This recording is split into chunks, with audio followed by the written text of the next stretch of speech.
n'abandonnez pas votre assemblée. Amen. Et Jésus, justement, il fait partie de notre assemblée et il a été guéri. Amen. Combien de gens sont guéris? Moi, j'en suis un exemple.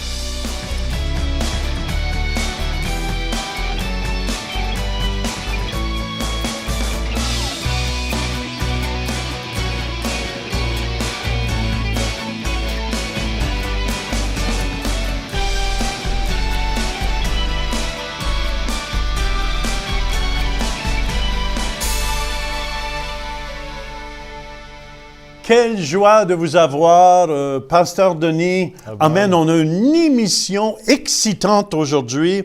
On a un témoignage d'un monsieur qui s'appelle... Jésus, qui est guéri je pense, de l'estomac. De son estomac et que mon épouse a prié pour, ouais. Ici au Centre Réveil. Et qu'est-ce qui est important quand je dis ici au Centre Réveil? Amen. Le titre de notre émission, c'est « N'abandonne pas ». On a vu qu'il ne faut pas abandonner Dieu. Il ne faut pas abandonner notre foi. Et aujourd'hui, on va voir ensemble « N'abandonnez pas votre assemblée ». Et Jésus, justement, il fait partie de notre assemblée et il a été guéri. Amen. Combien de gens sont guéris? Moi, j'en suis un exemple ici vivant. L'importance de l'assemblée locale. Amen. L'importance de faire partie d'une église vivante. Amen. Amen, amen, où est-ce qu'on proclame le beau nom de Jésus. Oui. Je pense que beaucoup de gens abandonnent leurs assemblées peut-être à cause des offenses que vous avez eues, des mauvaises expériences que vous avez eues. Mais tout ça, des fois, c'est l'ennemi qui essaye de s'aimer dans votre vie. Comme ça, vous abandonnez ce qui est cher dans les yeux de Dieu. Jésus a dit, je bâtirai mon Église. Donc, l'Église, c'est le plan de Dieu. Peu importe ce qu'on peut rencontrer comme faiblesse ou difficulté, mais l'Église est la communauté ecclésia, on peut le dire, c'est vraiment la maison de Dieu.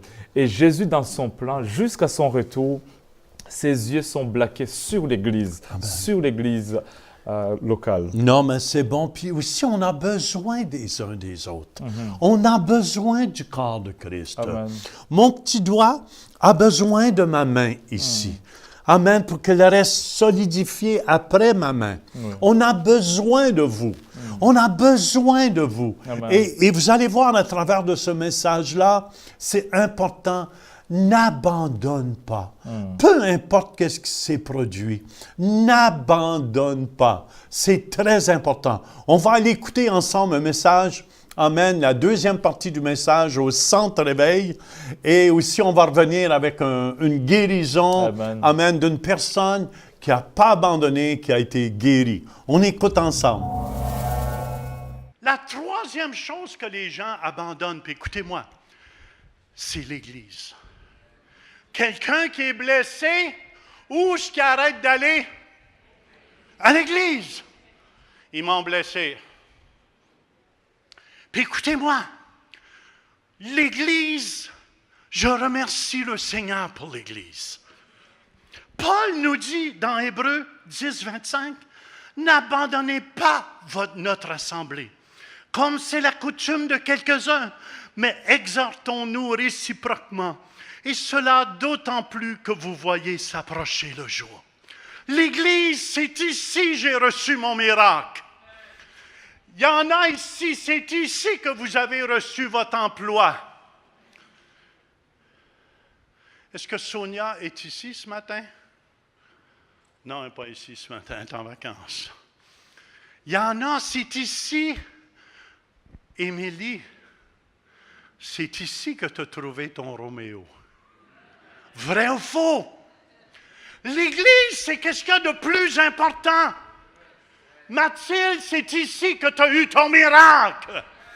Et voyez-vous pourquoi le diable... Et vous savez, 2 ans et demi passés, j'étais presque mort. Amen, à l'hôpital. Puis c'est l'Église qui a commencé à prier pour moi. Quand je n'étais même plus capable de prier, je suis honnête avec vous.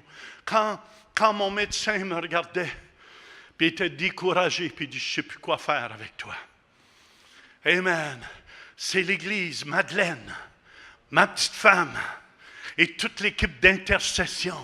Amen, qui ont commencé à prier pour moi. Et le grand a ressuscité encore. Il est vivant. Wouhou! Yahoo! Et il continue à prêcher l'évangile de Jésus-Christ partout dans le monde. Et je veux juste vous dire, j'aurais pu abandonner.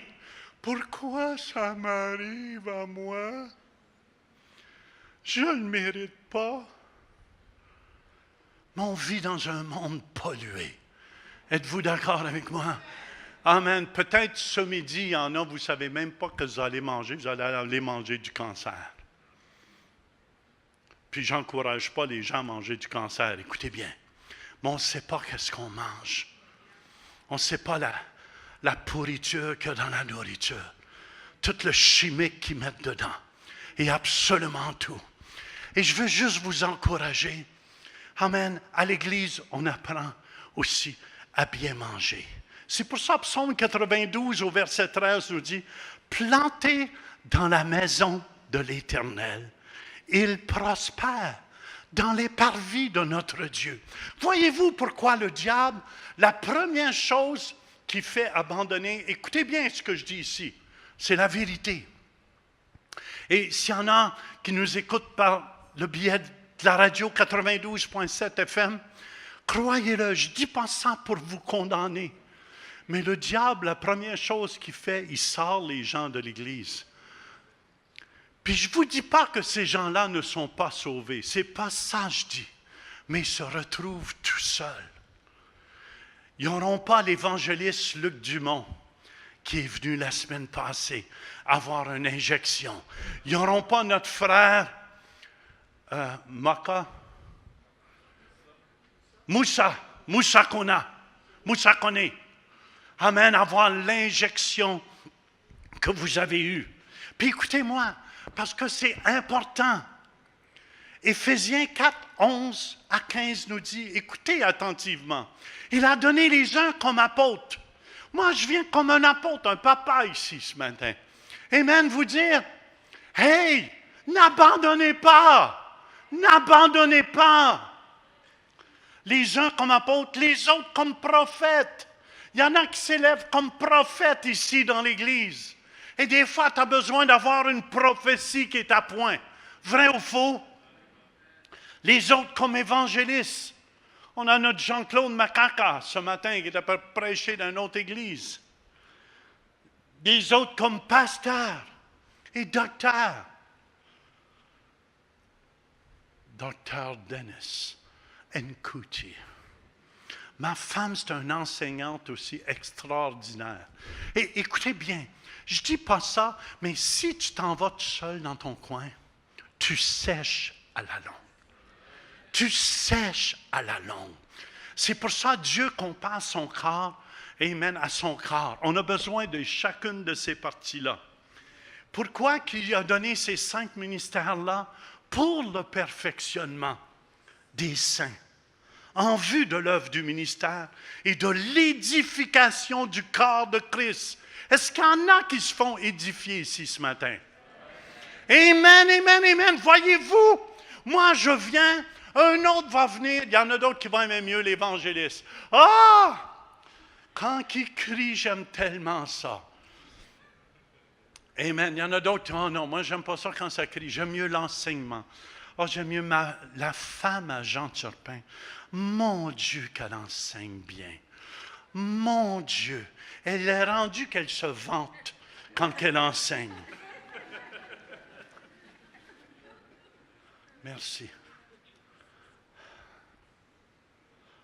Mais on a besoin, voyez-vous pourquoi l'ennemi va attaquer? Il va sortir les gens de l'Église pour commencer. Jusqu'à ce que nous soyons tous parvenus à l'unité de la foi et de la connaissance du Fils de Dieu, à l'état d'homme fait et à la mesure de la stature parfaite de Christ. Dieu veut qu'on soit solide dans notre foi. Pourquoi? Parce que, qu'est-ce que ça nous dit un peu plus loin, verset 14? Ainsi, nous ne serons plus des enfants flottants et emportés à tout vent de doctrine, par la tromperie des hommes, par leur ruse, dans les moyens de séduction, mais en professant la vérité dans l'amour. nous croîtrons à tous égards en celui qui est le chef Christ. Notre prophète Charlie Sweet ce matin m'envoyait un texte dans mon bureau. Amen, encourageant l'Église. Voyez-vous, c'est pas l'idée que les gens ne sont pas sauvés, sont seuls, mais je vous dis, écoutez bien ce que je vous dis avec expérience, ça fait 43 ans, 42 ans je marche à servir Dieu. Et j'ai vu ceux qui s'en vont tout seuls dans leur coin ne grandissent jamais.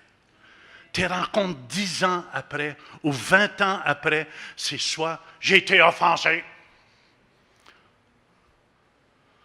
Oui, j'en veux pas à personne, mais quand tu entends le mais, tu le sais qu'ils en veulent à quelqu'un. C'est le mais qui est dans le problème. J'en veux pas, mais je suis bien tout seul, personne ne va me blesser. Quel mensonge du diable! Et les gens s'en vont seuls. Et l'ennemi, c'est la première chose qu'il va faire. Sortir les gens de l'Église. Écoutez bien, après ça, il va attaquer leur foi. Deuxième chose, il va attaquer leur foi. Hein? Comment il va attaquer leur foi? À travers de l'Internet. Il y a toutes sortes d'enseignants sur l'Internet. Des faux et des vrais. Et les gens vont commencer à écouter un, écouter l'autre. Et qu'est-ce que tu vas savoir? Leur foi va être attaquée après. Oui, mais Dieu, l'enfer n'existe pas. J'en ai vu plein de gens comme ça. Venir me voir après. J'ai dit oui, l'enfer existe parce que Dieu l'a dit. Le ciel existe parce que Dieu l'a dit. Et ces gens-là, je les rencontre, puis c'est pas parce que je les aime pas. Je les aime énormément. Mais après leur foi est attaquée, tu vois un peu plus tard, ils deviennent faussés dans leur doctrine. Et après un peu plus tard, si tu sors suivre Dieu, je ne veux plus rien savoir. Mais la première chose qu'il va attaquer, il va les sortir du milieu de l'Église pour les mettre seuls dans leur coin. Oui, mais on est bien, nous. On ne se fait plus blesser par personne. Écoute, c'est normal. Est-ce qu'il y en a ici qui ont des enfants à la maison? Amen, amen. Est-ce que c'est toujours rose? Non, mais c'est normal dans une famille. Merci, ma femme, tu es tellement gentille. Tu es une perle pour moi.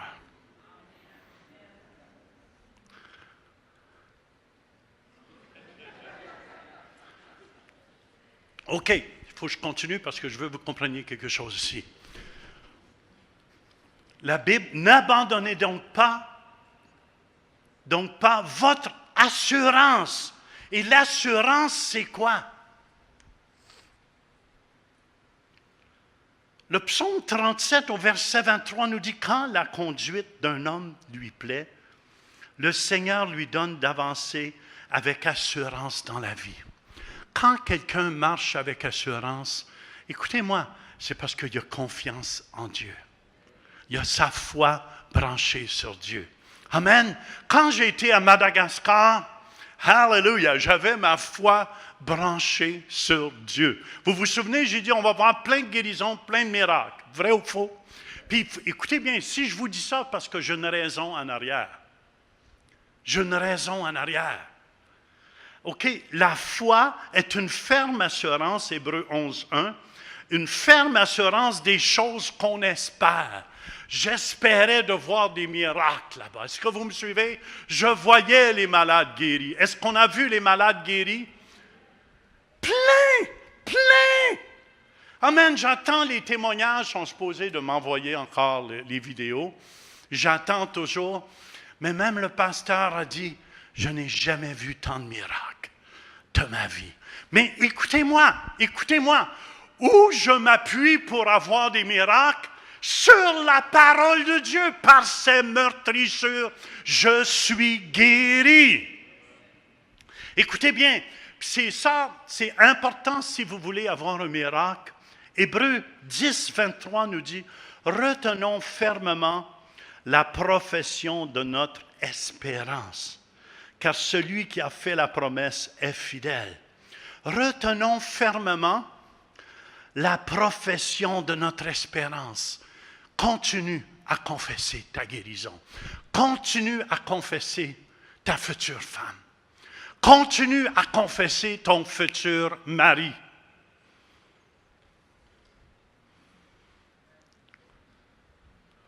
Tous les célibataires, levez vos mains, s'il vous plaît. Tous les célibataires, levez vos mains, gênez-vous pas. Regardez autour de vous, faites un semblant de rien.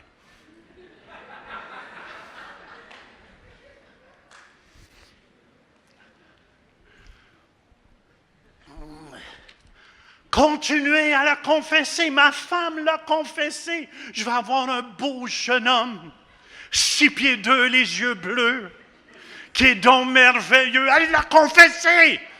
Tu m'as voulu, tu m'as eu, tu m'as choisi, tant pis. Mais continuez à confesser à ce que vous vous attendez. Tu t'entends, Roméo? Lâchez pas! Ayez cette foi de pitbull. Ayez cette foi de pitbull. Le pitbull ne lâche jamais jusqu'à temps. Demeurez ferme dans la foi. Hébreux 4, 14 nous dit, écoutez-moi, je vais vous montrer comment ça fonctionne. Puis on va voir des guérisons, des miracles après. N'abandonnez donc pas votre assurance. L'assurance où je la prends, de la parole de Dieu. OK? Maintenant, je vais prier pour les malades, mais où je prends mon assurance que les malades vont être guéris? Par ces meurtrissures, je suis guéri. Amen, amen, amen, amen. OK, n'abandonnez donc pas votre assurance à laquelle est attachée une grande rémunération. Je veux vous montrer comment la foi fonctionne. On va dire c'est le cadeau, la valise. Pour certains, peux-tu me l'attacher? À laquelle est attachée une grande rémunération. Ceux qui désirent un mari, n'abandonnez pas. À laquelle est attachée, j'espère que tu as fait un beau nœud, un nœud qui va tenir, hein?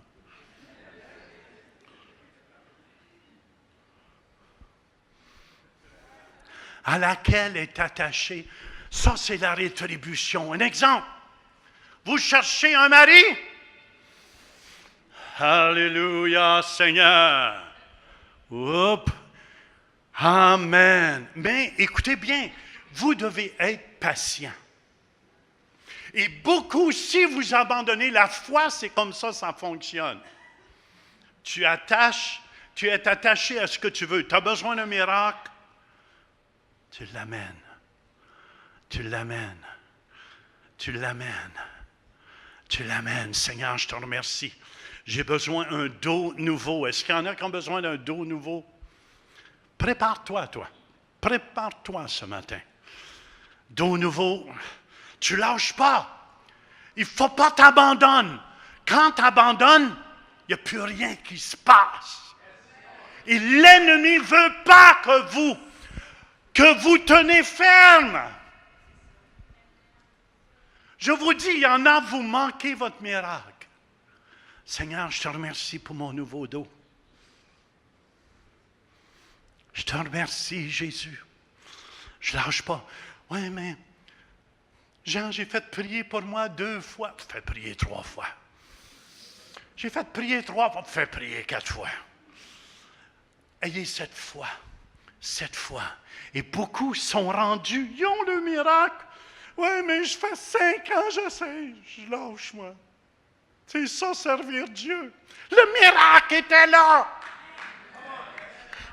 Le mari est arrivé ou la femme est arrivée, puis les gens abandonnent. Après ça, ils vont dire, j'ai essayé la foi, puis ça ne marche pas.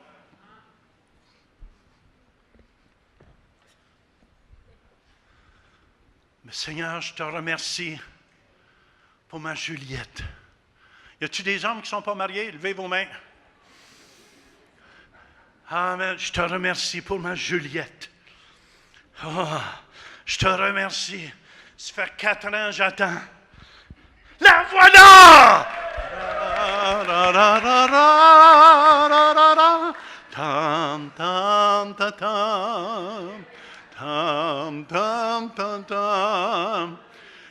que tu l'as, il ne faut pas t'en lâcher.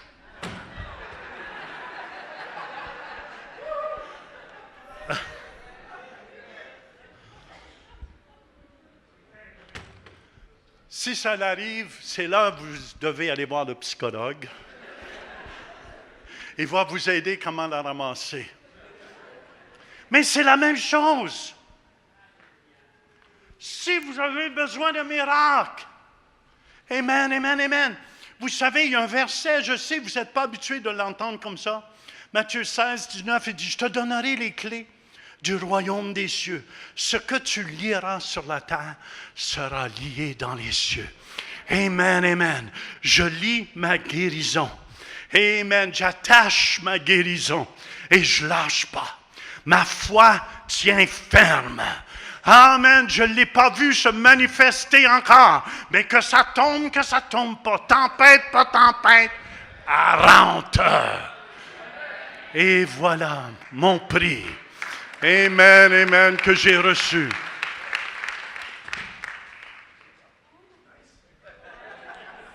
C'est rien, je peux recommencer si vous voulez.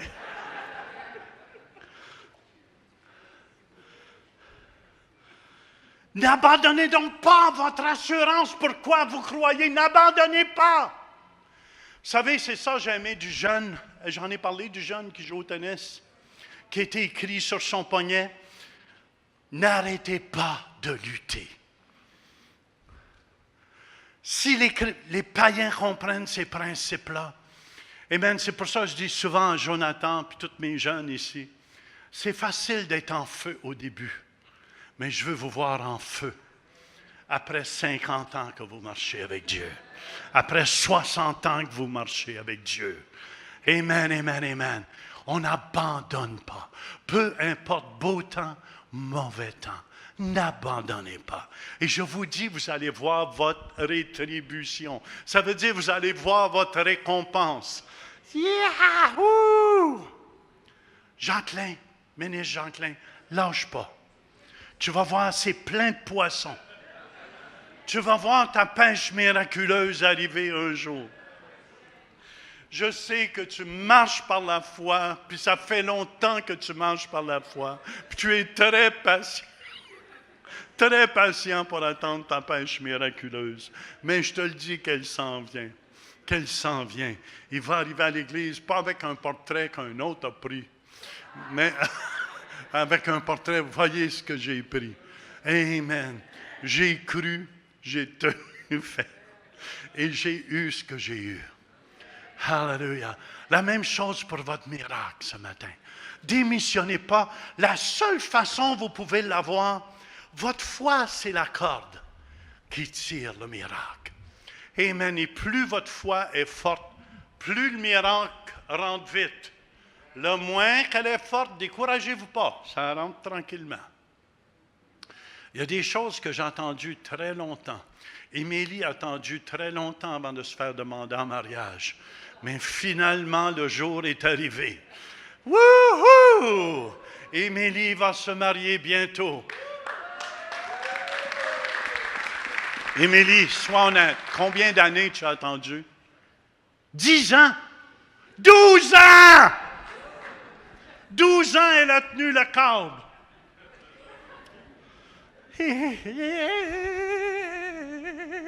Elle a cru des fois à travers des tempêtes, mais elle a continué à tenir ferme. À tenir ferme. Et c'est là que le mariage va avoir lieu. Quelle date? Le 6 septembre. Le 2 septembre. Mais c'est bien proche, ça. Il faudrait repousser ça un peu d'un autre 6 mois. Mais Émilie, c'est un exemple. Merci, pasteur Jean, pour ce beau message, vraiment de comment être planté dans la maison de Dieu, on prospère. Et je crois que c'est une bénédiction d'avoir l'église locale, le centre éveil. Ça nourrit beaucoup de gens spirituellement et ça fortifie leur foi. Et justement, Pasteur Denis, on a un témoignage, amen, que mon épouse, Louise, a prié pour ce monsieur qui s'appelle Jésus. Jésus, oui. Et si vous voulez, on va l'écouter ensemble, puis on revient pour prier pour vous. On écoute ensemble, on s'entreveille ce témoignage avec mon épouse. Jésus a un témoignage de guérison aussi. J'ai un témoignage à faire aujourd'hui. Ça fait 2 semaines, Pasteur Louise a demandé, il y a quelqu'un dans la salle qui avait un problème à l'estomac. Et puis, je n'étais pas sûr parce que j'attendais ce qui va se présenter avant. J'ai dit, je ne pensais pas que c'était moi, parce qu'il y a d'autres gens qui sont élevés et puis ils sont présentés en avant. J'ai dit, mon Dieu, mais j'ai senti que j'avais des problèmes à l'estomac, ça fait 3 mois. Et puis, je prenais des pilules et puis ça n'a jamais parti. Et puis, je suis décidé de me présenter en avant. Et puis, j'ai demandé à Pasteur Louise de faire une prière pour moi parce que je sentais que ce message-là s'adresse à moi. Et puis, Pasteur Louise a prié avec moi. Et puis, il a prié avec moi. Et puis, j'ai dit, depuis que Pasteur Louise a prié avec moi, la douleur est partie. Mais quand j'arrive à la maison, j'avais encore des doutes. J'ai dit, mon Dieu, est-ce que vraiment c'est un miracle de Jésus? J'ai dit, je dois croire, je crois que c'est Jésus qui a fait ça pour moi, qui a fait partir la douleur. Parce que c'était vraiment fort, je ne pouvais pas manger, je ne pouvais pas dormir. Et puis j'avais de la difficulté la nuit, à dormir la nuit, c'était tellement fort. Et puis j'ai dit, non, il faut que je reste encore croyant que la douleur est partie. Et puis Jésus m'a guéri. Et puis depuis ce temps-là, c'est parti, j'ai plus de douleur. Merci. Merci. Merci beaucoup, Louise. Merci, Jésus, pour ce beau témoignage. Et Pasteur Denis, j'aimerais qu'on puisse prier à la fin de l'émission comme ça, pour vous qui êtes à la maison. Peu importe ce que vous avez. Amen, amen, amen. Levez les mains à la maison. Levez les mains à la maison. Et je vais demander à Pasteur Denis de prier. Seigneur, Jésus, on déclare la guérison, Seigneur, sur tout mal, que ce soit la tête, dans le nom de Jésus, les maux de tête quittent, l'estomac quitte, tout ce qui est mal dans l'estomac, on déclare la victoire de Jésus dans les intestins. Seigneur, nous déclarons la victoire dans le nom de Jésus. Alléluia. Amen, amen, amen, amen. Et recevez votre miracle aujourd'hui. Jésus est le Dieu des miracles. Jésus ne change pas, Pasteur Denis. Il est le même aujourd'hui qu'il était hier et qui sera éternellement. À la prochaine. Visitez le site web centrereveil.com pour participer à nos services en direct. Pour un don mensuel de 20 $ ou plus, vous pouvez faire vos dons en ligne avec Visa et Mastercard ou un chèque par la poste. Et nous apprécions votre soutien. Amen. On a une émission excitante aujourd'hui, remplie de vie. On a un témoignage aussi de quelqu'un qui a été guéri dans son dos, dans ses reins. Amen, qui portait un gros corset et elle avait, avec